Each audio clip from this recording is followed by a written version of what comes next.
நல்லா இருக்கா? பார்க்கவே செம்மையா இருக்கு.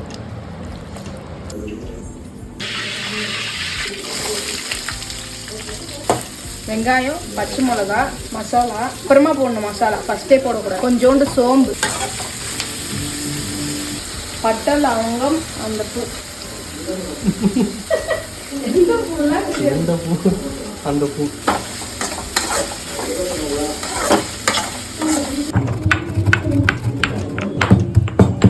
இஞ்சி பூண்டு போட்டாச்சு. இஞ்சி பூண்டு போட்டதுக்கப்புறம் கொத்தமல்லி, புதினா.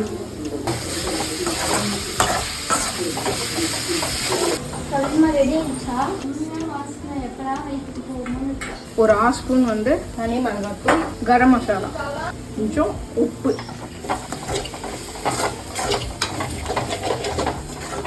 அவ்வளோதான். இப்போ அப்படியே மஷ்ரூமை போட்டு ரோஸ்ட் பண்ண வேண்டியதான். அதாவது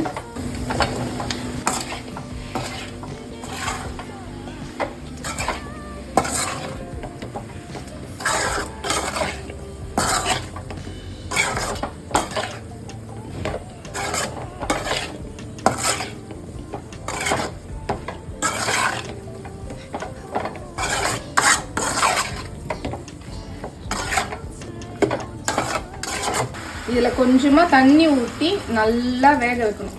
நல்லா வெந்ததுக்கப்புறம் பெப்பர் போட்டு எடுத்துட்டா பெப்பர் மஷ்ரூம் ஃப்ரை ரெடி.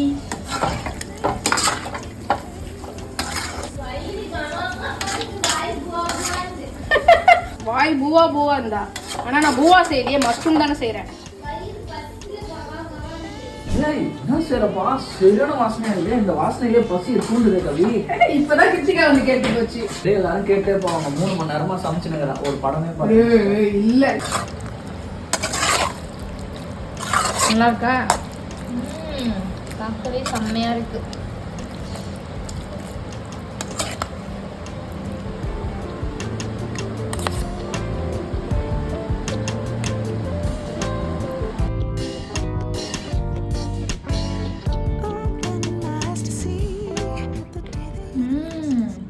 சூப்பராக இருக்குது, எம்மையாக இருக்குது. எப்படி இவ்வளோ டேஸ்ட்டாக செய்கிறீங்க? எனக்குள்ளே நீங்கள் ஒரு செஃப்பா?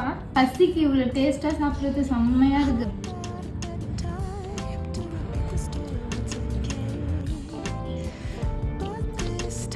சூடாக இருக்கே, அவ்வளோ வேகமாக சாப்பிட்றேன். சூடாக சாப்பிட இன்னும் டேஸ்ட்டாக இருக்குது. Pepper mushroom fry. Mushroom pepper fry நீ சாப்பிட்டா பொத்தினும் போடலாம், பத்தும் பொத்திக்கலாம். நல்லா இருக்கு. நீ உடம்பு சரியில்லைன்னு செஞ்சிருக்கியா? இந்த சாப்பிட்டு எவ்வளோ உடம்பு சரியில்லாமல் போதும். ஏய் நல்லா இருக்கா இல்லையா? எவ்வளோ சூப்பராக இருக்கு பாரு, பார்க்கவே அருமையாக இருக்குமா. பார்க்கவும் நல்லா இருக்கு, சாப்பிடவும் நல்லா இருக்கு. அவன் ஒருத்த வெயிட் பண்ணுறான், நீ சாப்பிட்ற, நான் ஒன்று எடுக்க மாட்டேன். எரியுது அப்படியே. பெப்பர் ஃபஸ்ட்டு வந்து பெப்பர் கிரேவி, இந்த தயிர் பச்சடி, இந்த சாதம் எல்லாத்தையும் ஒன்றா சேர்த்து அடிப்போம். தனியாக சாப்பிட்டா தான் எரியுது. சூப்பராக இருக்கும். தேங்க்ஸ்மா. இந்த உடம்பு சரியில்லாத டைமில் இந்த மாதிரி காரசாரமாக சாப்பிட்டா உடம்பு நல்லா ஆகும்னு சொல்லிட்டு உன்னுடைய அந்த அன்பான சமையலுக்கு நன்றி. நான் உனக்காகலாம் செய்யலை, என் அக்கா பொண்ணு வந்துச்சின்னு செஞ்சேன். உனக்காக தான் நீ செஞ்சுருப்பேன். நல்லா வருதா இது பார்க்கலாம் அப்படின்னு. அதுவும் கரெக்டு தான், நல்லா தான் வருது. அடுத்த முயற்சியில் யாருக்கு வேணால் கொடுக்கலாம். Test pass.